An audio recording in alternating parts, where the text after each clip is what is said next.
just want to thank everybody for being here. I'm very happy that you all came to celebrate this huge honor with us. It's a little bittersweet, I mean, as you know. We all know that for many years now we've been working very hard to improve Route 422. We've done, I think, 5 significant projects over the last 25 years on that corridor. I don't think there was any more significant project than the Margaret Road realignment. And I know that that happened because of George. Well, one of my favorite memories of George would be I introduced him to a band called Hayseed Dixie. And whenever he was listening to him with headphones, the smile on his face was incredible. Because he loved music and it was right up his alley. As a secretary, I served in the House of Representatives prior to that, including a tour of duty as the chair of the Transportation Committee. And because of that and George's presence in Harrisburg, he and I had a chance to interact more than once. My fondest memory is having a beer with him at Penn State, at the Penn Stater Hotel. And he came over and introduced himself and sat down and said, "Let's have a beer." And he was just that cordial.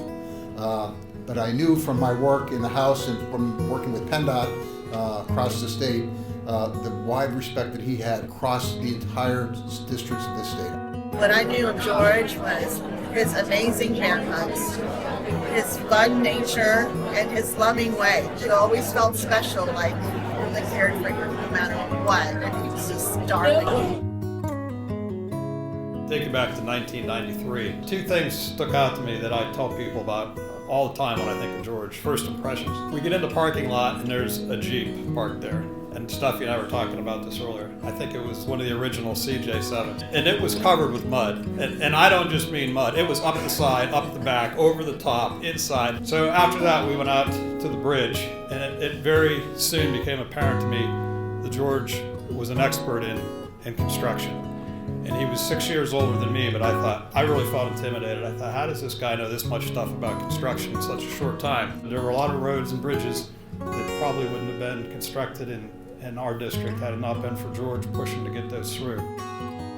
I worked for George. It was great boss to work for. I really appreciate all his patience and time helping me to understand certain things on the project.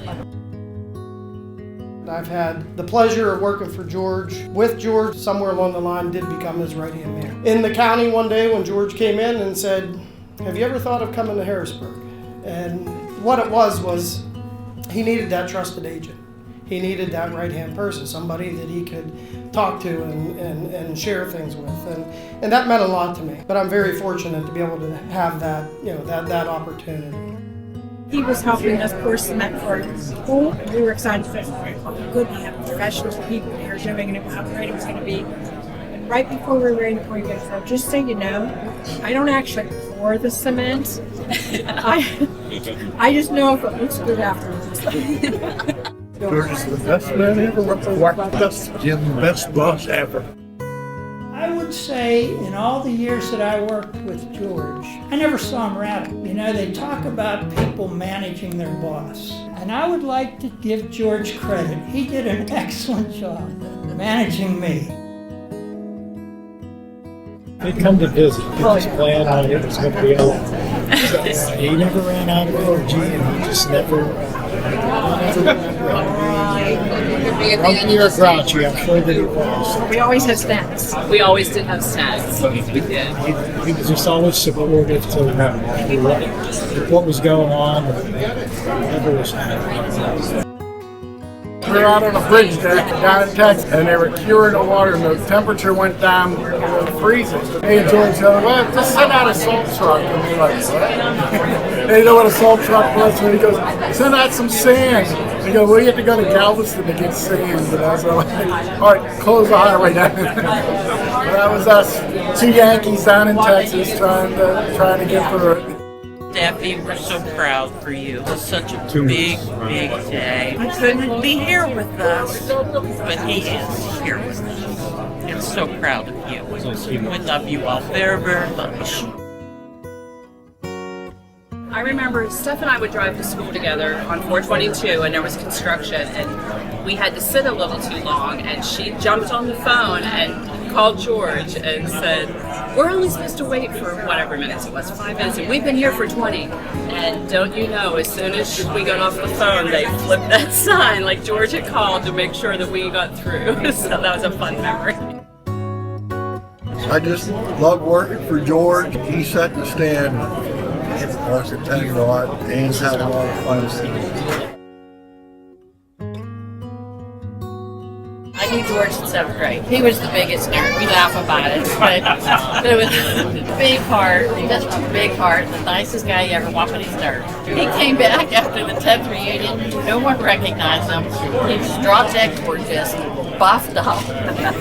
He contacts, didn't wear a pocket protector, and he had the trophy wife on his arm. You know, so we're like, who is this guy?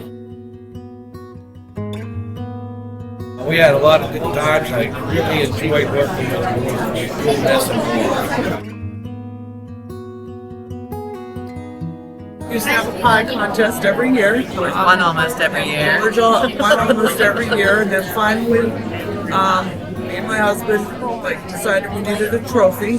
So we got a trophy pie on top. So I think George still has it. Thank you so much to all our speakers. Thank you everyone who came today. It's an incredible honor. Enjoy yourself and thank you.